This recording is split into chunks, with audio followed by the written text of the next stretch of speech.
ከዕለታት በአንዱ ቀን በአንድ የገጠር ማድ ቤት ውስጥ አብረው የሚኖሩ የብረት ድስትና የሸክላ ድስት ነበሩ። ሁለቱም ደስተኛ የነበሩ ሲሆን ብዙውን ጊዜያቸውን የምድጃውን እሳት በመሞቅ ያሳልፉ ነበር።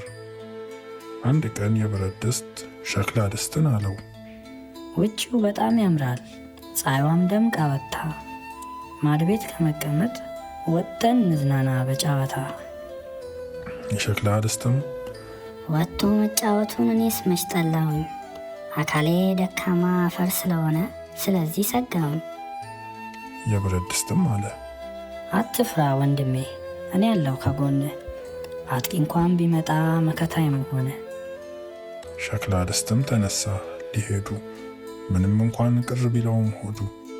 የብረት ድስት ከፊት ቀደም ቀደም እያለ በልበ ሙሉነት እየዘለለ ሲጓዝ፣ የሸክላ ድስት ግን በፍርሃት ቀስ ብሎ እየተራመደ ጉዟቸውን ቀጠሉ።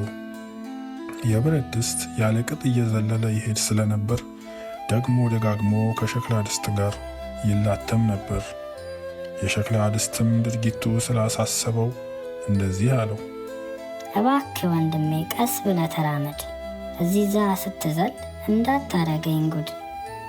የብረት ድስትም እኔን እንደ መቅረብ መሸሽ ለምን ነው? አካሌ አካላት የኔ እኮ ያንተ ነው።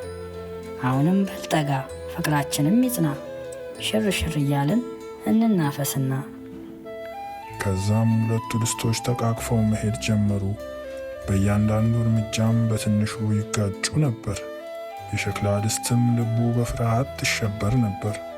የተወሰነ መንገድ ከተጓዙ በኋላ ድንገት ትንሽ ጠጠር የብረት ድስትን አደናቀፈችው። በኃይል ተምዘግዝጎም ከሸክላ ድስት ጋር ተላተመ። እንደምንም ተንገዳግዶ ቆሞ ዞር ብሎ ቢመለከት የሸክላ ድስትን አጣው።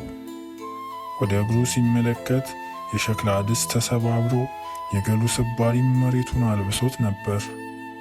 የብረት ድስትም በጣም አዘነ። እያለቀሰም ወደ ማድ ቤቱ ተመለሰ። የሚያብረቀርቀው ገላውም ደበዘዘ። ከዛ ቀን በኋላም ከማድ ቤቱ ወጥቶ አያውቅም። ሰውም ያለ አቅሙ እየተንጠራራ ጓደኝነት ቢፈጥር ከበላዩ ጋራ ትርፍ የለውም ለሱ፣ ይልቅስ ኪሳራ።